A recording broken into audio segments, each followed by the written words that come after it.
Hey, true believers, ENGLENTINE here with a review of Black Panther #1. No, the other one. And yeah, we kind of get that feeling from what we're seeing here. Okay, let's get some stuff straight before I get into this. Ta-Nehisi Coates is a bit of a punching bag around this community. Now, don't get me wrong.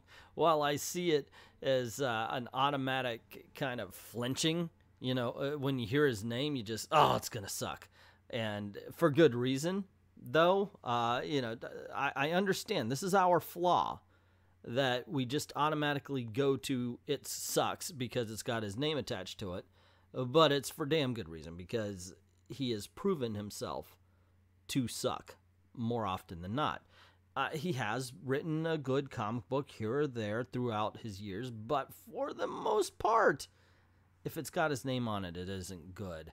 And, oh my gosh, what was that? Black Panther and the Crew ended up getting canceled before the second issue came out. It was so balls suck. And it was horrible. So here we have Black Panther in space. Anybody else getting a leprechaun in the hood, leprechaun in space kind of feeling to this? It's like we all know that when movie sequels go into space, when they have no business being there, that's when you're void of ideas. And I cannot imagine that he has any ideas left after reading this book.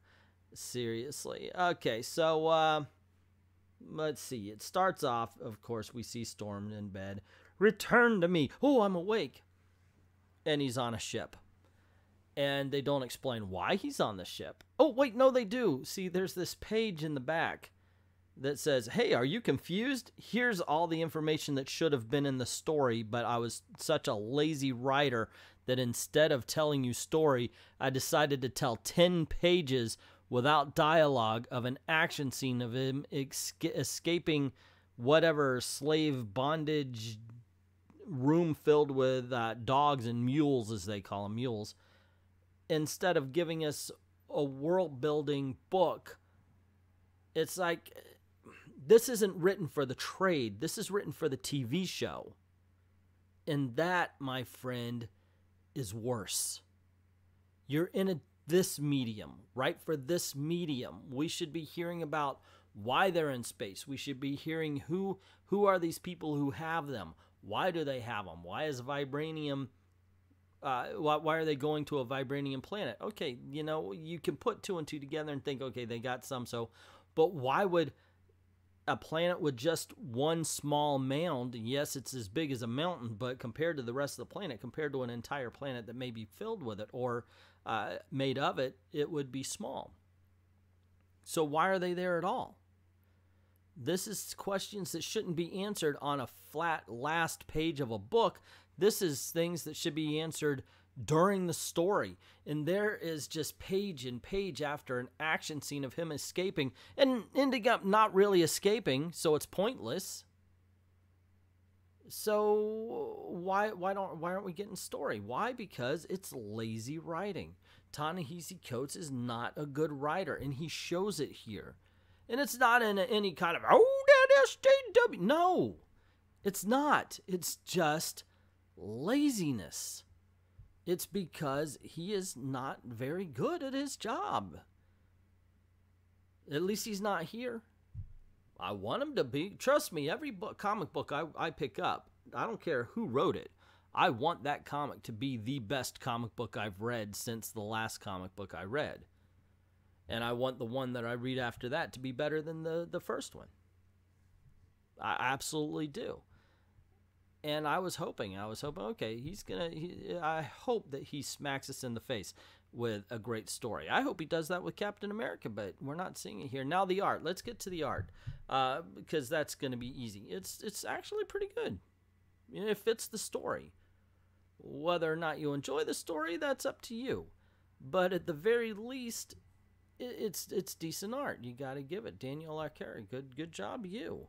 You know, it's definitely the best part of the book.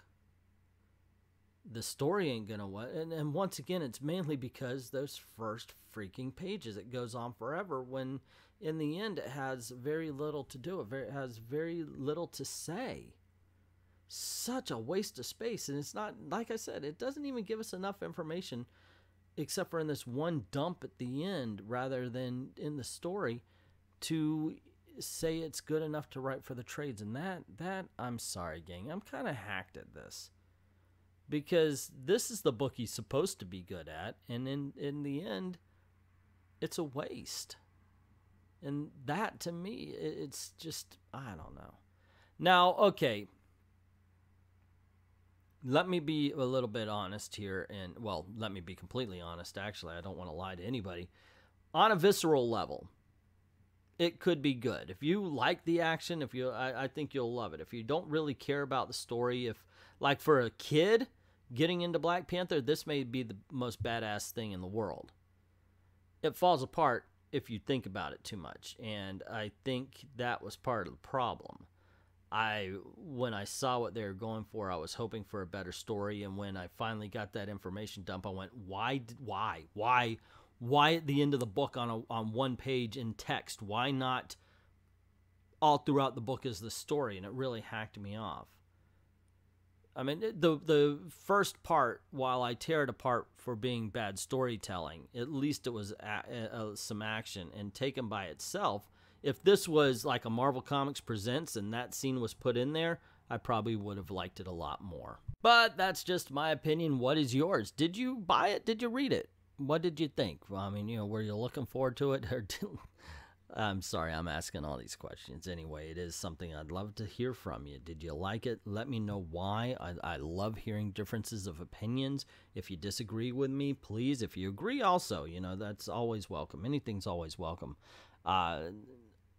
Just don't say, you suck, and then that's it, because that's how I hear you when you do that. I love strong opinions on a book. I love when it's backed up, because nobody's infallible. And that's the fun of it, to get a conversation about a comic book. That's what you're entertained with. That's what I want from the comment section sometimes. Anyway, yeah, I'm digressing. Just put whatever your thoughts are in the comment section below.